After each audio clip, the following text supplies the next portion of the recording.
สวัสดีค่ะทุกคนวันนี้หลุยก็รวบรวมบรรยากาศการเฉลิมฉลองคริสต์มาสที่มอสโกแล้วก็การฉลองปีใหม่ที่ยาคุสมาให้ทุกคนดูกันนะคะพร้อมแล้วเราก็ไปดูกันเลยตรงนี้ก็คือเรสแควร์แลนด์มาร์คของมอสโก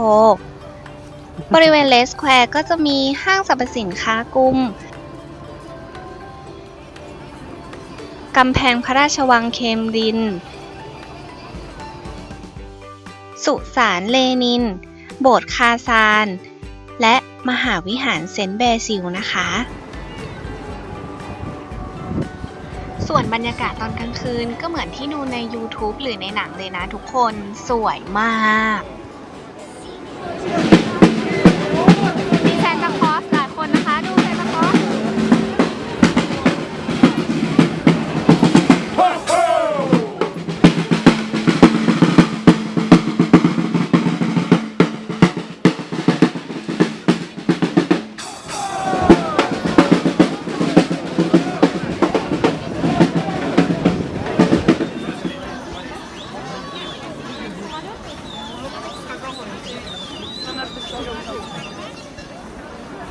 อยากจะบอกว่าอยู่ที่นี่อาจจะฟันเหลืองได้นะคะเพราะว่าหนาวมากแล้วก็ต้องกินน้ำร้อนตลอดเวลาแล้วเขาก็ไม่มีน้ำร้อนแบบน้ำร้อนต้มขายอ่ะก็มีแต่ชาร้อนกับกาแฟร้อนนะคะฟันเราอาจจะแบบมีคราบพลักของชากับกาแฟได้นะน่ากินป๊อปคอร์น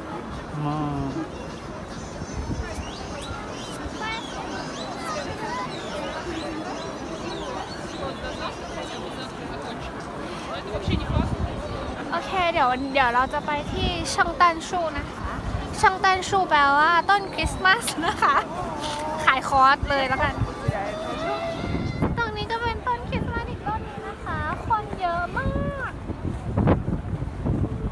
ให้ดูไกลๆพอนะเพราะว่าหนาวจะกลับบ้านแล้ว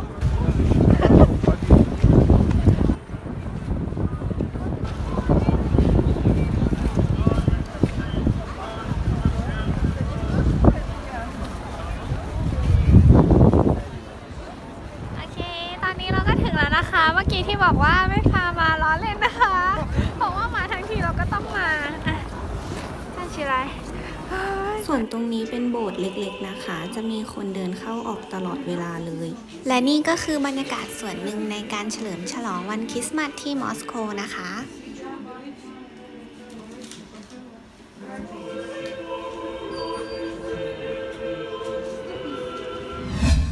ไปฉลองปีใหม่ที่ยาคุสกัน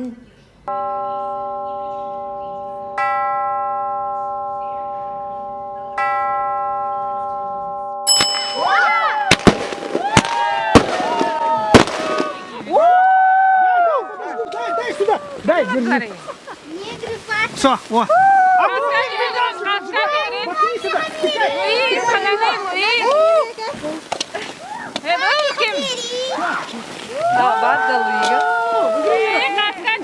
นี้เราก็อยู่กันที่สแกนดิเฮาส์นะคะเป็นบ้านที่เอาไว้จัดงานเลี้ยงนะคะวันนี้เราก็จะมากินเลี้ยงกับครอบครัวสาชานะคะเดี๋ยวเข้าไปดูข้างในเลยว่าเป็นยังไงบรรยากาศดีมาก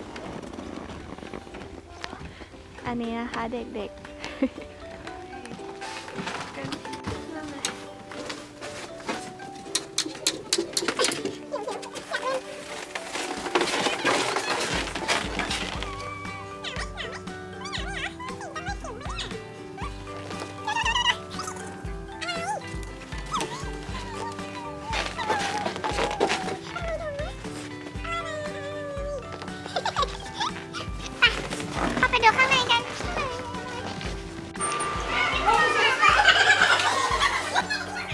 ขอเล่าให้ฟังว่าปีใหม่ที่นี่เขาฉลองกันถึง10 วันเลยนะทุกคนแล้วอาหารการกินก็คือจัดเต็มทุกมื้อทุกวันอาหารหลักของคนที่นี่ก็จะเป็นพวกเนื้อแล้วก็คาร์โบไฮเดรตนะคะก็คือเขาจะกินเนื้อวัวเนื้อม้าเนื้อกวางเนื้อแกะเนื้อปลากินเนื้อทุกเนื้อกับขนมปังตรงนี้เป็นส่วนของชั้น2นะคะตรง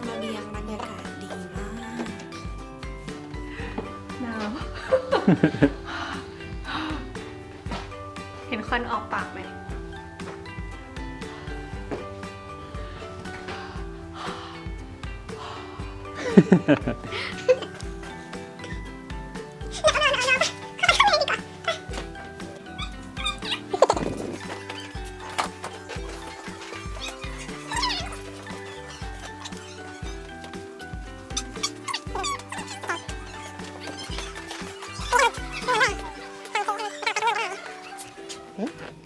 หลังจากชมบ้านเสร็จเราก็ออกไปข้างนอกไปหาที่ถ่ายรูปสวยๆกันนะคะ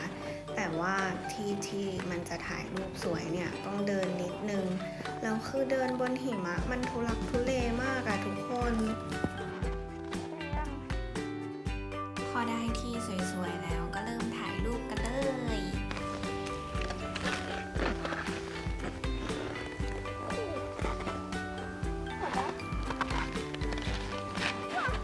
ถ่ายรูปเสร็จก็ต้องเดินกลับนะคะทุลักทุเลเหมือนเดิมเหมือนขามาเลย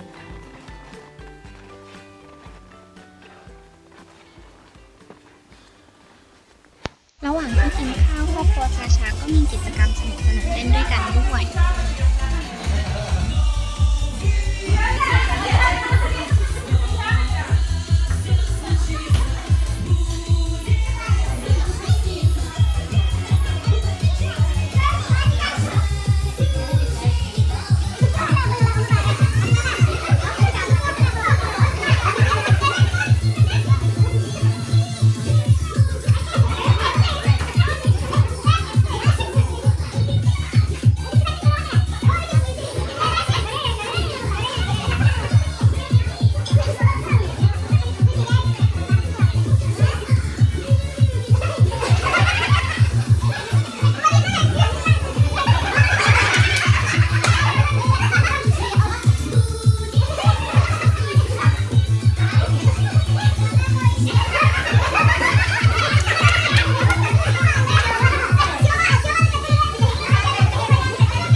เห็นนะคะก็เป็นเพียงแค่บรรยากาศส่วนหนึ่งเท่านั้นเองนะคะ